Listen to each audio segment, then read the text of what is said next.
Sekali lagi terima kasih untuk Ibu Gembala di sini, Ibu Pendeta dan keluarga, seluruh pelayan Tuhan yang sudah memberi kesempatan bagi saya untuk menyampaikan kebenaran firman Tuhan. Saudara, Bapak Ibu dikasih oleh Tuhan, temanya yang dalam bulan ini oleh gereja ini adalah dampak memahami ajaran yang benar. Tadi pagi Bapak Ibu, saya berkata bahwa ini hal yang luar biasa jemaat di sini. Kenapa? Untuk memahami itu tidak gampang. Ya, memahami itu tidak gampang. Bahkan pendeta sudah puluhan tahun aja enggak paham-paham sampai sekarang. Makanya saya bilang tadi saya juga masih kuliah sampai sekarang.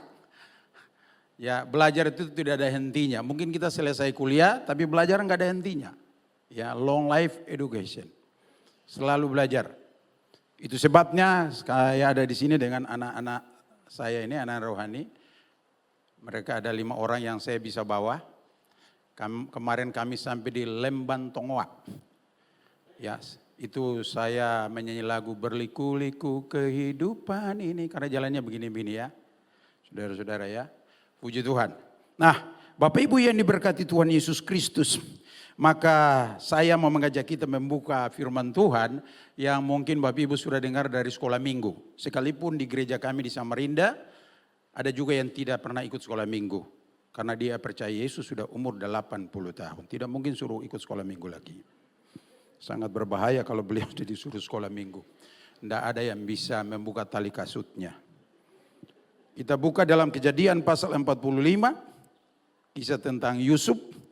Kita akan baca ayat 1 sampai ayat yang ke-8 dulu. Iman timbul dari pendengaran akan firman Kristus. Itu sebabnya kita baca bergantian. Saya baca ayat yang pertama. Bapak Ibu ayat yang kedua.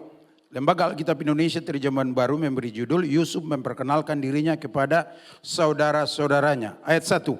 Ketika itu Yusuf tidak dapat menahan hatinya lagi di depan semua orang yang berdiri di dekatnya. Lalu berserulah ia, suruhlah keluar semua orang dari sini. Maka tidak ada seorang pun yang tinggal di situ bersama-sama Yusuf. Ketika ia memperkenalkan dirinya kepada saudara-saudaranya. Ayat 2, 1, 2, 3.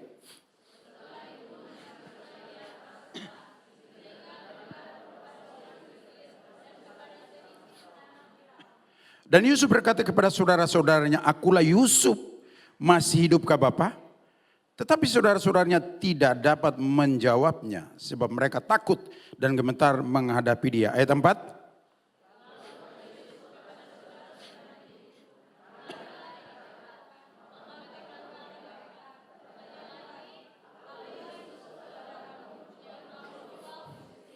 Tetapi sekarang janganlah bersusah hati dan janganlah menyesali diri. Karena kamu menjual aku ke sini. Sebab untuk memelihara kehidupan Allah menyuruh aku mendahului kamu. Ayat 6.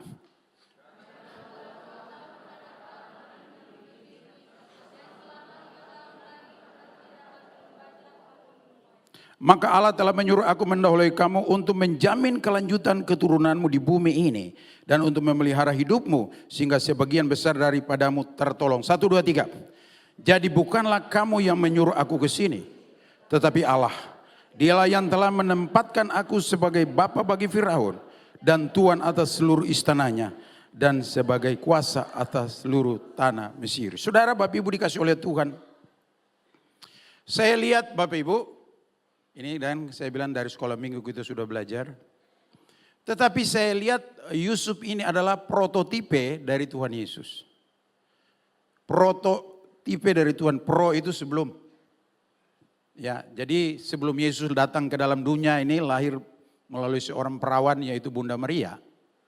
Maka Yusuf adalah contoh yang paling sempurna dari perjanjian lama tentang siapa Yesus itu. Dan saya percaya Bapak Ibu itulah tujuan firman disampaikan kepada kita. To be like Christ. Kita menjadi segambar dan serupa dengan Yesus. Amin. Kita menjadi segambar dan serupa dengan Kristus. Itu yang paling penting. Untuk apa kita datang ke gereja? Angkat tangan, turun tangan, kata Pak Yakob Nawai, rentangkan tangan. Pulang biasa-biasa saja, tidak ada perubahan apa-apa. Maka oleh sebab itu, bagaimana saya bilang Bapak Ibu, kalau Bapak Ibu datang di Nazaret, di luar itu Maria versi segala bangsa. Kan begitu, ada Indonesia juga. Ya, di dalam gedung gereja di Nazaret, Yesus versi segala bangsa. Dari Afrika Yesus hitam dan keriting. Versi Tionghoa atau China sana Yesus mata sipit. Begitu. Jadi orang bingung, Yesus itu yang mana sih sebenarnya? Alkitab berkata kita ini adalah surat Kristus yang terbuka. Ngomong orang kenal Yesus, bersikap orang kenal Yesus. Amin saudara. Itu yang paling penting dari esensi ibadah itu adalah kita diubahkan senantiasa menjadi serupa dengan Kristus seperti Yusuf. Nah saya bilang Yusuf ini luar biasa. Kenapa luar biasa Bapak Ibu? Karena persoalan yang dialami adalah dengan saudara-saudara sekandung sendiri, saudara-saudara sebapa. Kalau persoalan saya dengan orang yang jauh, mohon maaf di Papua Nugini sana, yang mungkin saya hanya baru kenal dari Facebook, emang gue pikirin. Orang saya juga nggak kenal dia. Kalau orang yang berbuat jahat terhadap kita, orang yang jauh, tidak terlalu menjadi masalah. Tapi kalau orang di dalam satu rumah keluar muka, lihat dia lagi. Sore lihat dia lagi, malam lihat dia lagi. Apalagi suami istri kan sama begitu saudara. Coba kalau lihat orang baru pacaran. Ada yang baru pacaran sini tolong angkat tangan. Pasti tidak ada yang mau angkat tangan. Coba lihat orang baru pacaran. Semua baik-baik. Aman-aman. Tapi kalau sudah nikah 10-20 tahun muncul banyak masalah. Waktu masih pacaran. Aku mau makan, ingat kamu. Kan begitu saudara. Aku mau tidur, ingat kamu. 20 tahun. Pernikahan muncul banyak masalah. Aku mau muntah, ingat kamu. Itu kalau sudah 20 tahun. Kenapa? Keluar lihat muka dia lagi. Malam lihat dia lagi. Apakah nggak bisa rubah mukamu itu kah? Nggak bisa saudara ya. Itu sebabnya Bapak Ibu yang dikasih oleh Tuhan. Yusuf ini persoalannya berat. Itu sebabnya Bapak Ibu yang dikasih oleh Tuhan Yesus Kristus dengan saudaranya sendiri. Satu bapak. Makanya kita belajar saudara, dampak ajaran benar pengaruhnya luar biasa. Setuju katakan amin. Bagaimana saya melihat respon yang dialami atau yang dilakukan oleh Yusuf terhadap saudara-saudaranya ini. Yang harus kita pelajari. Ya, apa dampaknya? Bapak Ibu tahu?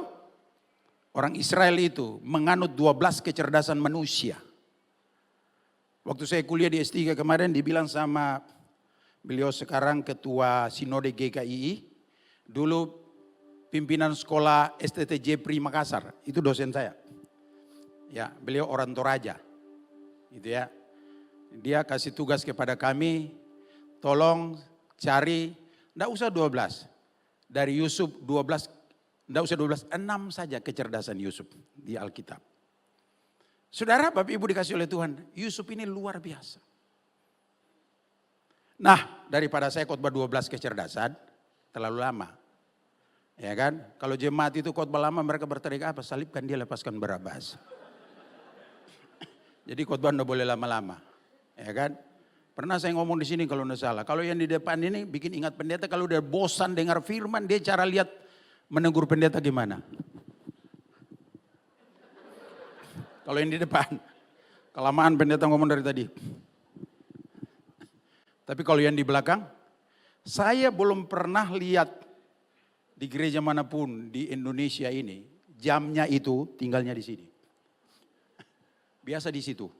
Pertanyaan saya ngapain jam di situ? Kenapa enggak ditaruh di rumah aja gitu loh? Kenapa ada di situ? Supaya kalau pendeta khotbah itu tahu diri gitu loh. Ini belum makan. Saudara ya. Makanya di depan begini. Yang di belakang ngapain? Sebentar-sebentar dilihat jam. Sebentar-sebentar lihat jam. Nah, cara menegur orang yang kayak begini harus bagus. Sebab kalau pendeta ini serba salah, maunya kan serba benar. Ini serba salah saudara. Bagaimana cara negurnya? Gampang, tinggal tulis di bawah itu. Jangan menoleh ke belakang jadi tiang garam. Dan noleh dia saudara. Besok nggak noleh lagi dia. Dia minta dibaptis malah. Saudara Bapak Ibu yang dikasih oleh Tuhan Yesus Kristus. Dampaknya ada 3 hal yang saya mau jelaskan dari Yusuf. Yang pertama, Yusuf ini memiliki spiritual quotient di atas rata-rata. Ya, Bapak Ibu, dampaknya adalah ia memiliki kecerdasan di atas rata-rata. Yusuf ini memiliki kecerdasan di atas rata-rata. Semua orang akui orang Israel itu orang pintar-pintar. Bahkan orang Samaria dianggap kelas 2. Kita ini tidak tahu orang Ambon kelas berapa di mata mereka. Ya, tidak tahu orang Toraja kelas berapa, saya tidak tahu. Itu pun tidak tahu naik kelas apa enggak, itu juga enggak tahu juga itu. Kalau mereka jadi guru pada naik kelas rame-rame kita. Ya, tidak naik kelas berjemaah. Saudara dikasih oleh Tuhan, Yusuf memiliki kecerdasan di atas rata-rata. Yang pertama adalah dia memiliki spiritual quotient yang luar biasa. Dari mana tahu Bapak Ibu dikasih oleh Tuhan? Saya membacakan ulang. Di dalam Kejadian 45 Bapak Ibu melihat di situ ayat 3 mulai. Ya, iman timbul dari pendengaran akan firman. Ayat 3 dikatakan begini. Dan Yusuf berkata kepada saudara-saudaranya, akulah Yusuf. Masih hidupkah Bapak? Tetapi saudara-saudaranya tidak dapat menjawabnya sebab mereka takut dan gemetar menghadapi dia. Lalu kata Yusuf kepada saudara-saudaranya itu, marilah dekat-dekat. Maka mendekatlah mereka, katanya lagi, akulah Yusuf, saudaramu yang kamu jual ke Mesir. Tetapi sekarang, dengar baik, janganlah bersusah hati dan janganlah menyesali diri karena kamu menjual aku ke sini. Sebab untuk memelihara kehidupanlah Allah menyuruh aku mendahului kamu. Luar biasa. Dari kata-katanya ini kita tahu dia memiliki kecerdasan rohani di atas rata-rata. Ya, dikatakan jangan bersusah hati atau menyesali diri. Coba saudara-saudara bandingkan. Bapak Ibu mengalami kekerasan, KDRT, kekerasan dalam rumah Tuhan. Rumah tangga kah rumah Tuhan? Itu enggak salah ngomong saya, kadang-kadang juga dalam rumah Tuhan. Ya. Kekerasan dalam rumah tangga contohnya. Saudara, bisa bersikap seperti ini? Enggak gampang saudara. Gigi ganti gigi, mata ganti mata. Gigi ganti gigi artinya apa? Gigi palsu kan, gampang aja jawabnya. Saudara dikasih oleh Tuhan Yesus Kristus. Jangan bersusah hati karena kamu jual aku ke sini. Dengar baik, dia ingatkan dirinya sendiri bahwa saya ini dijual oleh kamu itu. Gara-gara kamu tuh saya susah ini. Itu loh saudara. Dari perkataannya sendiri kita tahu bahwa dia memiliki kecerdasan rohani yang luar biasa. Itu apa? Yang pertama, dikatakan tidak simpan kepahitan. Amin. Apa kecerdasan rohaninya? Yang pertama, dia tidak simpan kepahitan. Dia tahu bahwa dia dijual, yang jual ini ada di depan saya nih. Tapi tidak simpan akar kepahitan. Kenapa? Coba bayangkan Tuhan Yesus. Tuhan Yesus tersalib karena siapa? Bukan hanya karena orang Israel, karena kita juga. Kita yang ada di gereja ini juga. Amin saudara? Betul. Coba kalau Yesus lagi tersalib begitu, orang Yahudi lewat di bawah. Mereka berkata, kalau engkau anak Allah turun dari salib, baru kami percaya kepadamu. Kalau saya Yesus saya turun. Mana? Siapa yang bilang tadi itu? Kurang ajar ini. Saya mati bagi dia kok. Saya mati bagi kamu kan tidak tahu diri kah? Kalau saya Yesus kan bukan orang Ambon masalahnya. Saya cari siapa itu yang bilang begitu. Kan begitu saudara. Tapi Yesus berkata, ampunilah mereka karena mereka tidak tahu. Teman saya di Jakarta berkata, lah kalau dia tahu gimana Pak? Itu 3 SKS saya bilang. Saudara dikasih oleh Tuhan Yesus Kristus, jangan bersusah hati dan menyesali diri katanya, tidak usah menyesal. Dia tidak simpan akar kepahitan. Sekalipun bekasnya itu masih ada. Bapak Ibu pernah luka? Ada bekas? Susah dihilang. Ini loh luka saya di sini. Ini kenapa? Dulu sebelum bertobat, suka berkelahi di terminal. Bekasnya masih ada.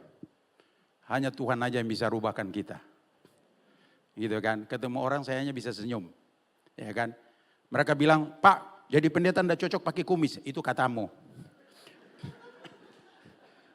Belum tahu kalau saya cukur kumis ini hilang wibawa saya. Bukan saudara, bukan. Kalau cukur ini bengkak. Serius, Bapak pakai kumis juga ya?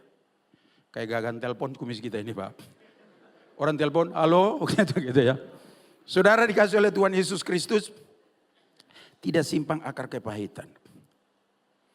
Lalu Bapak Ibu ayat 7 dan 8. Kejadian 45 ayat 7 dan 8 bilang apa? Maka Allah telah menyuruh aku mendahului kamu untuk menjamin kelanjutan keturunanmu di bumi ini. Dan untuk memelihara hidupmu sehingga sebagian besar daripadamu tertolong. Jadi bukanlah kamu yang menyuruh aku ke sini, tetapi Allah. Yang kedua, dia punya rohaninya tinggi. Di atas rata-rata apa? Dia memiliki pola pikir yang benar. Nah, saya ulang ya. Sekarang banyak orang berbicara tentang berpikir positif. Bahkan ada di tempat ibadah bukan Kristen itu juga ngomong begitu. Saudara tahu itu siapa yang ngomong begitu? Yang ngomong begitu adalah pendeta di Amerika namanya Norman Vincent Peale. Itu beliau yang mengeluarkan kata itu. Temannya sepelayanan dengannya, ya artinya sesama hamba Tuhan di sana, dia mengeluarkan buku lagi. Sisi negatif dari berpikir positif. Saya ulangi ya. Sisi negatif dari berpikir positif. Ada bukunya di rumah saya ada. Sisi negatif dari berpikir positif. Saya tidak mengajar dua-dua itu. Yang saya ngajar di sini adalah berpikir yang benar. Karena berpikir yang benar tidak akan pernah salah. Berpikir positif itu ada sisi lemahnya. Sisi negatif berpikir positif. Sisi negatifnya kayak apa? Contoh ya. Si A diperkosa. Yang perkosa datang, maafkan saya ya, ampuni saya. Hukum orang Kristen berkata ampuni dia. Betul kan? Harus mengampuni ini. Urusannya harus mengampuni. Ini Alkitab bilang. Urusan mengampuni. Mengampuni Mbak, harus mengampuni. Tapi kalau orang yang berpikir benar, diampuni iya. Tapi tidak mempercayai lagi. Tapi kalau berpikir positif, bisa saja. Diampuni, tetapi makin dekat. Bahaya saudara. Itu dalam buku itu. Ada banyak utang. Tidak bayar-bayar. Ampuni, saya tidak bisa bayar, ampuni, ampuni. Tapi kalau dia mau utang lagi kasih. Kalau orang berpikir, kasih aja lah, kan dia sudah berubah. Belum tentu saudara. Jadi itu maksudnya. Nah, oleh sebab itu Bapak Ibu, dia memiliki pola pikir yang benar. Bukan kamu menyuruh aku ke sini, tapi Tuhan. Untuk melambangkan satu bangsa. Kebanyakan di kita, kalau saya ini bersaudara itu 9 orang. Mama saya itu bukan melahirkan. Kata teman saya itu mencret. 1 tahun lahir, tiap tahun lahir. Satu saat ada satu keluarga bilang sama saya, Pak Pendeta tolong doakan, saya udah nikah 5 tahun, susah punya anak. Oh ya, mau didoakan? Oke doakan. Pas doa, tidak lama, enggak doa langsung hamil. Enggak, dia berhubungan dengan suaminya baru hamil. Yang saudara bilang tumpan tangan langsung hamil, enggak ada ceritanya itu. Tiba-tiba hamil, melahirkan yang pertama. Ternyata hamil terus saudara, melahirkan, enggak lama hamil lagi.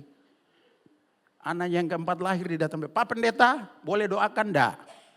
Doakan apa? Ini melahirkan terus ini. Saya bilang karena kamu salah berdoa, mungkin minta berapa kemarin, lupa saya bilang itu. Memang kalau Tuhan memberkati lebih daripada yang kita minta. Makanya jangan sembarangan minta ya, harus batasi, minta Tuhan, harus jelas. Ya kalau anak 11 oke, bisa main bola, 1, 12 untuk 1 jadi pelatih. Gitu kan. Jadi itu sebabnya Bapak Ibu yang dikasih oleh Tuhan Yesus Kristus. Nah untuk memelihara satu bangsalah. Atau bangsa Israel, Tuhan mengutus dia ke situ. Luar biasa saudara. Susah untuk bertemu orang seperti ini. Hanya Tuhan Yesus saja. Dan kita berdoa supaya kita semua memiliki pola pikir yang benar. Berdasarkan firman Tuhan. Itu sebabnya Bapak Ibu. Coba kalau dia tidak dewasa rohani. Tidak di atas rata-rata. Wah saudara ini saatnya balas dendam. Yang jual saya ada di dalam kekuasaan saya. Yusuf kan orang nomor 1 setelah Firaun. Mau lari gimana? Tidak mungkin lari. Musuh sudah masuk dalam perangkap. Tidak mungkin lari ini. Tinggal di sate aja nih. Sate maksudnya saya tempelin sama saya tendang maksudnya. Ya, sudah masuk dalam lingkungan. Mau lari gimana? Kamu pakai apa? Pakai unta. Ini kuda perang Mesir. Nggak bisa lari, sudah. Tinggal balas dendam. Betul enggak Bapak Ibu? Kadang-kadang kita punya saatnya untuk kita bisa balas. Tapi kita harus punya rem cakram dalam kehidupan kita. Karena kita adalah anak Tuhan Yesus. Amin. Kita adalah surat Kristus yang terbuka. Pertanyaannya gampang saja. Ini kan ada orang LA ini. Saya itu tiap hari dapat WA dari sekretaris umum LAI Bu. Karena beliau itu sering datang ke gereja kami. Bahkan visi misi gereja kami itu beliau juga bantu. Nggak tahu kalau sekarang masih apa enggak. Pak Sigit Riono, baru WA saya tadi malam. Ya Bari. Makanya pertanyaan adalah begini, dari mana Yusuf itu punya rohani begitu luar biasa? Sedangkan, dengar baik, sedangkan Alkitab belum ada. Jangankan Alkitab, gulungan kitab aja belum ada. Betul tidak? Pertama itu gulungan kitab. Yang digulung itu loh, Yesus membuka gulungan. Setelah gulungan kitab apa? Setelah gulungan kitab apa? Disebut kodeks. Apa itu kodeks? Kodeks itu kitab, kayak Alkitab yang ibu-ibu bawa ini. Sekarang itu mujizat kalau di gereja-gereja di kota itu bawa Alkitab kayak begini. Saya pernah tanya dan sekarang saya mau tanya, siapa yang bawa Alkitab cetak? Angkat tangan? Saya juga enggak angkat karena saya enggak bawa. Saya pernah tanya Pak Sigit, pernah telepon saya bicara dengan beliau, Pak TB2 itu sudah bisa di-download enggak? Diambil di itu? Belum bisa. Dia bilang begini, ajarin jemaat untuk bawa Alkitab. Saya bilang ini akhir zaman Pak. Akhir zaman. Dari mana dia bisa Yusuf punya iman yang kuat? Saya bilang saudara, satu saat Amos pasal 8 tolong ditayangkan ayat 11. Multimedia. Upamu besar di sorga, jadi FOCC. Nah, baca sama-sama ayat ini. 1, 2, 3.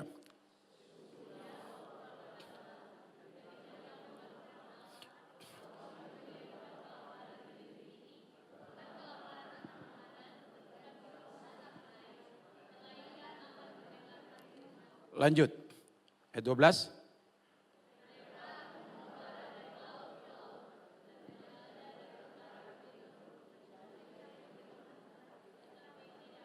Tetapi tidak, kenapa tidak dapat?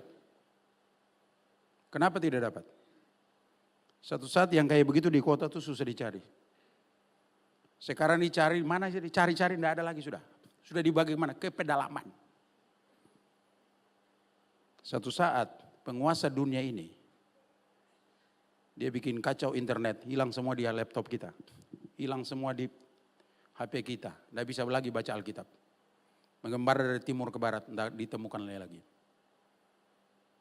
Makanya lembaga Alkitab Indonesia ini bagi di kota juga Bu. Jangan bagi di pedalaman. Emang pedalaman aja yang selamat, kita enggak. Dari sebelum saya marah ibu lebih baik saya bercanda ibu ya. Bercanda Bu. Yang jelas ibu pasti masuk surga. Haleluya. Puji Tuhan Ibu Gembala di sini dengan keluarga di sini dan pelayan Tuhan di sini luar biasa. Ibu presentasi artinya kita harus mendukung program ini. Sebab suatu saat yang di tab itu tuh hilang semua. Ya, pernah Bapak Ibu tahu saya mau check in gangguan internet, enggak bisa check in, manual. Kapan itu? Belum lama ini, betul enggak? Kacau di mana-mana itu. Kita perlu yang cetak kayak begini. Nah itu sebabnya Bapak Ibu yang dikasih oleh Tuhan. Dari mana Yusuf bisa rohaninya tinggi? Dengar baik ya. Dengar baik. Orang Yahudi Ortodoks, ya itu punya sekolah namanya Yesiva. Coba sebut sama-sama Yesiva. 1, 2, 3. Pertama masuk disebut seder. 1, 2, 3. Seder. Setelah seder bar mitzvah. 1, 2, 3. Nanti sekolah terus baru jadi bar midras. Itu pengajar. Itu pengajar. Itu sekarang. Dari zaman Musa. Ini kan Yusuf hidup sebelum zaman Musa. Dari mana dia tahu? Ada yang disebut dengan midras, ada yang disebut dengan misnah. Misnah itu apa? Misnah itu yang kita kenal dengan Sema Israel. Sema Israel. Nah, itu loh Sema Israel. Ulangan pasal 6 ayat 4 sampai 6. Dengarkanlah hai Israel, Tuhan itu Allah kita, Tuhan itu Esa. Kasihlah Tuhan Allahmu segenap hati, jiwa, akal budimu dan selanjutnya. Pada waktu engkau duduk, engkau berdiri, engkau dalam aktivitas kamu apapun, ceritakan. Jadi misnah itu apa? Tradisi menceritakan. Saya ingat nenek saya, pada waktu saya mau tidur, tidak bisa tidur-tidur, diceritain dongeng-dongeng nenek tua. Padahal dia juga sudah tua. Dongeng batu bedaun supaya kita tidur. Pikir saya waktu saya tahu ini, kenapa tidak cerita Alkitab ya? Bukankah ternyata oma saya tidak pernah ikut sekolah minggu. ikut senior club. Di Samarinda kami kasih nama Bu Gembala, orang tua senior club. Ini yang senior ada klubnya, bukan lansia. Karena Indonesia kan baca dari kiri ke kanan. Lansia, orang Arab datang sialan Bu. Jadi kita rubah namanya ya, jadi enggak usah.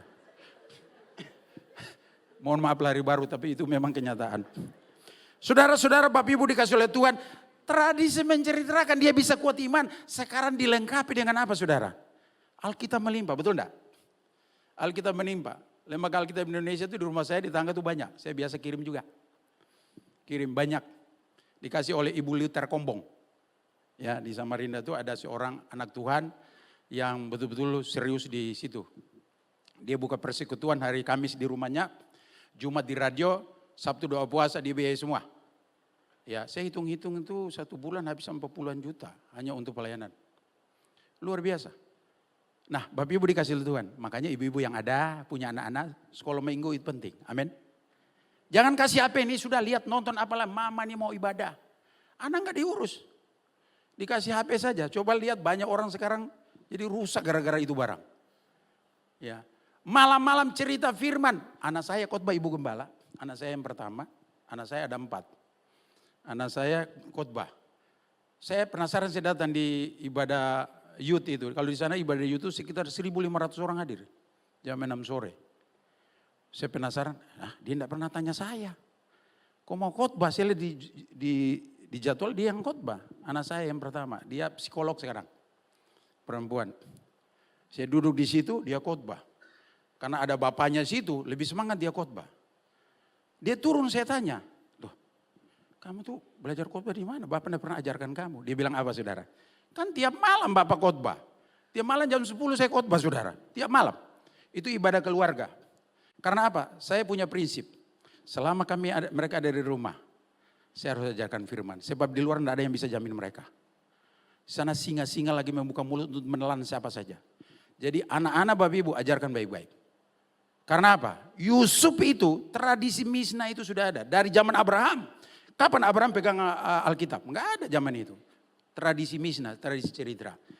Cerita kepada Ishak, Ishak kepada Yakub, Yakub kepada anak-anaknya. Mereka dikenal Tuhan. Dikenal namanya YHWH. Itu dari zaman Abraham. Lalu itu sebabnya Bapak Ibu. Lalu yang kedua. Ya, yang kedua Yusuf ini memiliki adversity question yang luar biasa. Adversity question itu apa? Daya tahan dalam penderitaan. Ada banyak orang pintar. Termasuk pintar teologi. Tapi mengalami persoalan dia tidak tahan. Tapi Yusuf punya daya tahan dalam penderitaan. Apa daya tahan dalam penderitaannya? Ada 7 hal di mana Tuhan membentuk dia. Yang pertama adalah fase pembentukan karakternya, dibenci tanpa salah. Dibenci oleh saudara-saudaranya sendiri yang saya bilang tadi. Tidak salah dibenci. Pernah nggak Bapak Ibu di dalam satu komunitas tidak disukai? Tiba-tiba orang nggak suka aja itu. Padahal kita lihat ganteng juga enggak. Gitu ya. Tapi kok enggak disukai? Berarti dengar baik, kalau Bapak Ibu tidak disukai, berarti pasti ada satu yang lebih daripada Bapak Ibu. Yang kadang kita tidak menyadarinya. Serius. Lalu apa yang kedua Bapak Ibu dikasih? Dimasukkan ke dalam sumur. Kan kita tahu cerita itu. Saya hanya mengulang aja, Bapak Ibu tahu cerita dari sekolah minggu. Saya mengulang. Bapak Ibu tahu, di luar ini tuh ada tanah apa? Dasar ya, anggap saja inilah. Kalau Bapak Ibu direndahkan segini, belum. Yusuf itu gali lagi ke dalam, paling bawah. Saya punya ilustrasi yang baik. Saya ini guru olahraga sebelum jadi pendeta. Saya kalau berdiri begini dan lompat, naiknya ada tinggi. Tapi kalau saya berlutut ke bawah, agak berlutut ke bawah, baru itu naik lebih tinggi. Bapak Ibu mengerti maksud saya? Pada waktu Bapak Ibu direndahkan serendah-rendahnya, berarti saatnya Tuhan akan mengangkat engkau lebih tinggi daripada apa yang engkau pikirkan. Yusuf direndahkan, levelnya adalah bukan lantai ini, tapi levelnya sumur. Itu sebabnya Bapak Ibu yang dikasih oleh Tuhan Yesus Kristus. Sekarang ini kalau Bapak Ibu direndahkan, bahkan oleh keluarga sendiri, bahkan oleh komunitas kita, tenang saja. Karena itu saatnya Tuhan mau angkat kita lebih tinggi. Boleh tepuk tangan bagi Tuhan Yesus? Itu saatnya Tuhan mau mengangkat kita lebih tinggi. Karena apa Bapak Ibu yang dikasih oleh Tuhan? Satu-satu orang bilang sama saya begini. Ngapain kamu undang dia itu? Tampilannya aja bukan kayak pendeta. Memang saudara, Saya kalau enggak pakai jas, enggak minggu, orang enggak tahu saya pendeta. Orang tahu saya apa, saudara? Satu saat saya datang parkir, kebetulan jemaat di GBI Kelir Samarinda itu ada polisi militer, pimpinannya. Ya, beliau duduk biasa di kursi nomor 2. Karena di sini biasa untuk pendeta, takut. Belum jadi PDP, jadi belum berani duduk depan. Dia taruh helm, tulisan PM itu nah. Ya helm putih hiasan itu di mobil. Saya parkir, langsung orang hormat loh, saudara. Orang di situ hormat. Oh, saya juga hormat, iya kan? Dia hormat, saya juga hormat. Jangan balas kejahatan dengan kejahatan. Kalau hormat, hormat juga. Baru ditanya, Bapak PM? Oh iya, saya PM. Teman saya bilang, PM dari mana? PM kan, P itu pendeta, M itu monce. Pendeta monce saya ini kan. Karena saya ini tampilannya security hati Hello Kitty. Tampilannya, saudara. Maka itu sebabnya Bapak Ibu yang dikasih oleh Tuhan. Yang ketiga, dia itu dijual. Dijual berapa kali Yusuf? Dijual 2 kali. 1 kali ke Musafir yang lewat. 1 kali dijual kepada istri Potifar. Itu dijual. Ya. Itu sebabnya kalau dijual kayak Ronaldo dijual kan oke ya. Kaya. Lionel Messi dijual. Itu jual juga itu, saudara. Kaya tapi. Ini jual yang berbeda. Ini hal yang biasa. Bapak Ibu pernah dijual nama Bapak Ibu? Dipakai nama Bapak Ibu untuk keuntungan orang lain. Itu juga dijual. Dengar tuh sakit hati. Tapi sabar aja. Karena itu caranya Tuhan memproses kita. Untuk menuju kepada kehendak Tuhan. Orang Israel di gurun. Gurun itu apa Bapak Ibu? Midbar atau dabar. Midbar atau dabar itu apa? Di mana kesusahan dan penderitaan. Justru disitulah kita dengar Tuhan berbicara. Banyak orang budak itu pada waktu dia diberkati. Tidak dengar suara Tuhan. Waktu Tuhan izinkan dia menderita baru dia dengar suara Tuhan. Waktu Tuhan izinkan dia di sumur tidak diperhitungkan. Tidak ada apa-apanya. Baru dia mulai dengar suara Tuhan. Nah dengar baik-baik Bapak Ibu. Dia jual 2 kali.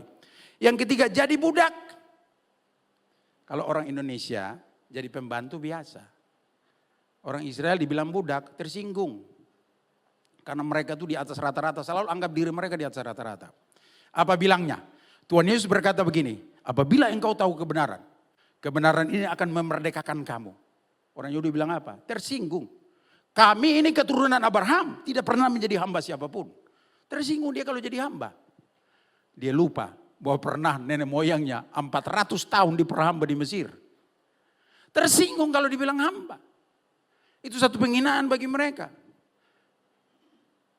Tapi itu sebabnya Bapak Ibu yang dikasih oleh Tuhan. Makanya dulu kalau kita hamba dunia, sekarang kita hamba Kristus. Dan saya bangga menjadi hamba Tuhan. Saya dulu pikir, bukan bala saya tuh tidak suka jadi pendeta. Makanya disuruh jadi pendeta tidak mau, saya jadi guru aja lah. Tapi jalan Tuhan beda memang. Rancanganku bukan rancanganmu. Jalanmu bukan jalanku. Jadi hamba Tuhan. Kenapa?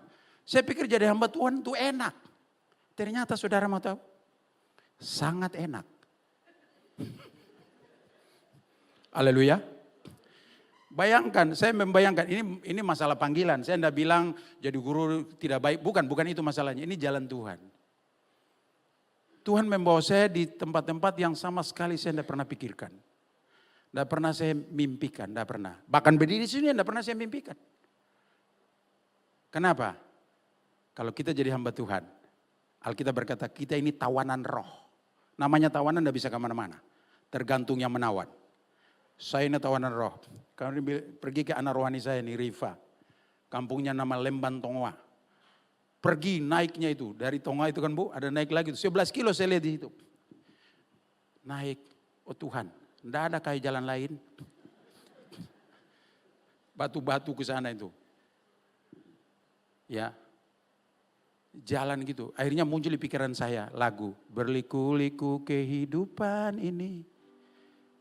Saudara dikasih oleh Tuhan, kita ini tawanan roh. Amin. Tawanan roh. Tuhan mau apa saja. Baru yang berikut, yang kelima difitnah oleh istri Potifar. Difitnah itu tidak enak. Ya, itu sebabnya ibu-ibu bersyukur kalau suami mukanya pas-pasan. Ada amin? Enggak ada yang mau bilang amin. Bapak-bapak bersyukur kalau wanita-wanita istri saudara itu wajahnya pas-pasan itu. Kebanyakan orang tuh enggak bisa tidur gara-gara istrinya cantik.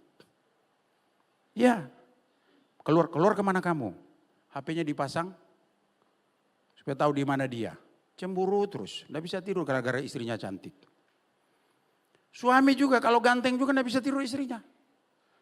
Cemburu terus. Ya, tapi saudara dikasih oleh Tuhan, Yusuf ini dia difitnah, kan kita tahu cerita itu. Lalu apa lagi? Setelah difitnah apa? Dia dipenjara. Ya. Dipenjara. Saya cerita tadi di penjara ya. Tadi, oh ini bukan, belum singer tadi ya. Saya tadi cerita ibadah pagi, saya pelayanan di rutan rumah tahanan. Sampai di penjara, pas masuk bau. Makanya orang paling senang kalau orang GBI datang, Bu. Karena kita datang dengan nasi bungkus, minuman-minuman, apa aja yang bisa kita bawa untuk memberkati mereka. Dan mereka ibadah 1 minggu 5 kali. Mereka tepuk tangan di atas rata-rata. Bukan begini. Luar biasa saudara. Waktu saya pelayanan di sana, dan luar biasa ya Bapak Ibu tahu. Kalau ibadah di sana, suasana tuh sangat beda. Kenapa? Orang merasakan Tuhan tolong saya. Beda loh saudara. Beda dengan orang yang ya saya Kristen biasa saja ibadah. Beda saudara. Saya di sana itu keluar air mata loh. Karena hadirat Tuhan luar biasa. Luar biasa. Cuma saya bilang tadi jangan boleh nyanyikan 2 lagu ya. Saya ingat ya Bang. Pertama lagu Ku Ingin Tetap di Sini itu enggak boleh. Ku ingin tetap di sini. Enggak ada yang mau nyanyi. Karena mereka mau keluar semua. Lagu yang kedua, Ku Kalahkan Musuh dan Melompat Tembok Kali itu juga enggak boleh. Setelah ibadah pendeta ditangkap. Padahal hanya nyanyi itu saudara. Saya tanya di sana. Siapa yang di luar sebelum masuk di rumah tahanan ini rajin ke gereja? Enggak ada yang angkat tangan. Saya tanya lagi, siapa yang di sini rajin ke gereja? Semua angkat tangan. Bila perlu kami nginap di sini Pak. Karena apa? Gereja itu ada AC. Dindingnya wallpaper semua. Ya. Luar biasa, karena ada anak Tuhan yang kepala penjara orang Batak. Dia yang memperbaiki itu. Saudara di penjara itu enggak enak. Lalu apa? Dilupakan. Ya, dilupakan itu. Bapak Ibu, kalau kita lagi jaya-jayanya, duitnya banyak, punya kedudukan, oh orang nempel kayak perangko. Sekalipun perangko enggak laku sekarang. Betul enggak? Pas kalau kita terkenal, ditanya, itu tetangga saya tuh. Oh betulkah tetangganya? Iya itu tetangga saya. Jarak rumah berapa? Jarak rumah sih 30 kilo sih. Kok tetangga? Ngaku-ngaku karena yang terkenal ini loh saudara. Ini tetangga saya. Saya sampai di sana Lemantongo ditanya, apa hubungannya pendeta Moncenoy sama Kiki Andi Noya? Ada Noya yang sama-sama. Saya bilang itu satu marga. Dan kami satu daerah. Namanya marga itu dari mana dia datang. Kalau Grand Valley itu mamanya si Ayah, satu marga dengan mama saya kalau pulang ke kampung tinggal. Kita bisa ngaku kalau itu jelas. Tapi kalau dia terkenal karena kita mau ini, itu tetangga saya. Jarak rumahnya 30 kilo. Kalau waktu kita diberkati orang dekat semua. Tapi kalau jauh, perempuan itu bertanya, hamba itu bertanya kepada Petrus, bukan kau bersama-sama dengan dia ini? Oh enggak, aku tidak mengenalnya. Tapi waktu Yesus memberi makan 5.000 orang, dia makan duluan. Ya, makan duluan. Lebihnya berapa bakul?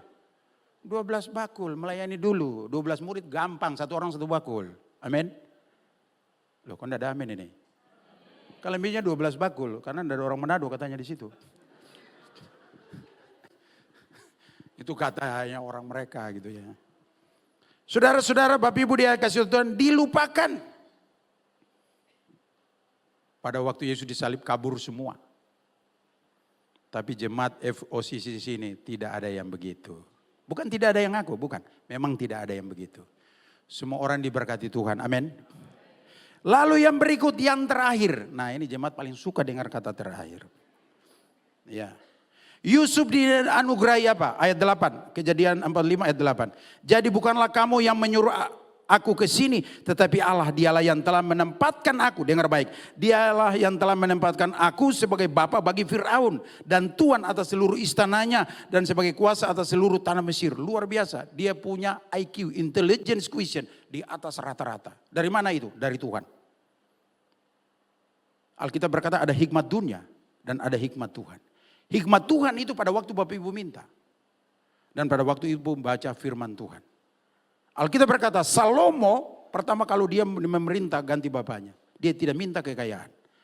Tapi dia minta hikmat. Sebab kalau kasih kekayaan tanpa hikmat habis semua. Pak Gembala kami bilang begini. Pak Gembala kami juga pengusaha. Ya, kalau orang nyumbang untuk pembangunan gereja, untuk pelayanan, beliau sumbang lebih banyak. Gak ada jemaat sumbang lebih banyak dari pendeta di sana. Ya, saya sendiri lihat sendiri apa yang beliau nyumbang. Untuk pembangunan. Sudah habis hampir sekitar 8 miliar beliau nyumbang. Hanya sendiri. Belum yang lain. Beliau kalau pelayanan itu anugerah kalau ambil persembahan. Hanya memberkati terus. Ya, saudara Bapak Ibu dikasih oleh Tuhan. Dan beliau paling suka apa? Beliau kalau diundang yang diutus siapa? Saya yang disuruh pergi. Karena beliau berkata begini. Waktu pergi ke RIK, Bapak Ibu tahu RIK? RIK itu pengeboran minyak lepas pantai itu. Dan itu tidak bisa bawa istri, tidak bisa, hanya satu aja. Karena kamar 01. Diri itu pengeboran minyak itu. Sudah nanti anak rohani saya yang pergi, saya pergi saudara. Terus saya pulang saya tanya, bicara dengan beliau, Pak kenapa Bapak yang tidak pergi? Padahal yang orang kenal dan minta itu Bapak, kenapa saya? Beliau berkata begini, mereka akan lihat kalau anaknya saja begitu apalagi bapaknya. Pergi ke kerajaan perbatasan Malaysia itu, beliau diundang, bukan beliau yang pergi, saya yang disuruh pergi. Karena saya sudah hampir 30 tahun di gereja itu Bu. Ada banyak yang masuk, mereka keluar-keluar. Saya masih ada sampai sekarang. Dan saya belum rapture sampai sekarang, belum terangkat. Saudara, tapi saya sudah jadi gembala di Solo tahun keempat ini. Jadi status saya gembala GBI Clear Kota Solo. Sudah tahun keempat. Tapi tinggalnya Samarinda. Saudara dikasih oleh Tuhan, hikmatnya di atas rata-rata. Sampai dia bisa mengelola seperti itu Bapak Ibu dia dikasih oleh Tuhan. Tapi yang penting begini adalah, kalau Bapak Ibu sudah di atas, pertama Bapak Ibu harus jaga karakter baik-baik. Karena karakter Kristus ini yang membuat kita bertahan. Untuk naik Bapak Ibu butuh kepintaran dan hubungan dengan orang-orang hebat. Tapi untuk sudah sampai di atas, Bapak Ibu harus mempertahankan karakter Kristus. Sebab karakter Kristuslah kita bisa ada di atas. Yang saya tertarik di sini adalah, Yusuf bertanya tentang ayat 3. Kejadian 45 ayat 3. Ini yang terakhir saya baca. Kejadian 45 ayat 3. Dan Yusuf berkata kepada saudara-saudaranya, akulah Yusuf, masih hidupkah Bapak? Saudara lihat. Yusuf memperkenalkan dirinya. Itu kenapa Bapak Ibu? Karena tampilannya berubah. Dulu masih di rumah orang tuanya biasa-biasa saja. Dia nunggu puluhan tahun untuk janji Allah digenapi. Dan itu mengubah hidupnya. Tampilannya beda saudara. Saya masih ingat teman SD saya dan SMP. Tapi teman kuliah saya sudah lupa. Karena dasar itu penting. Saya kalau ketemu, iya saya kenal. Orang satu kampung kami kok. Tapi waktu saya pulang, Bapak Ibu, ini kesaksian waktu saya pulang. Pas mendarat ditunggu di warung. Namanya Sari Rasa, dekat rumah sakit GPM di Ambon. Teman-teman saya sudah kumpul. Kami 30 tahun tidak ketemu. 30 tahun. Teman di SGO tuh, 30 tahun. Mereka lagi tunggu saya masuk saudara. Tidak ada yang kenal saya. Kenapa? Ganteng saya sudah offside. Haleluya.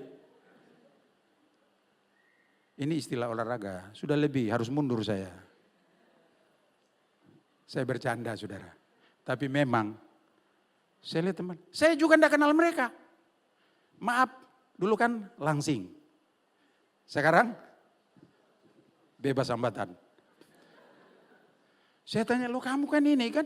Kamu kelas 31. Iya saya 31, nama saya disebut. Oh, mulai ingat. Ingat 30 tahun lalu tidak ketemu Bapak Ibu. Yusuf ini tidak dikenal saudaranya sendiri.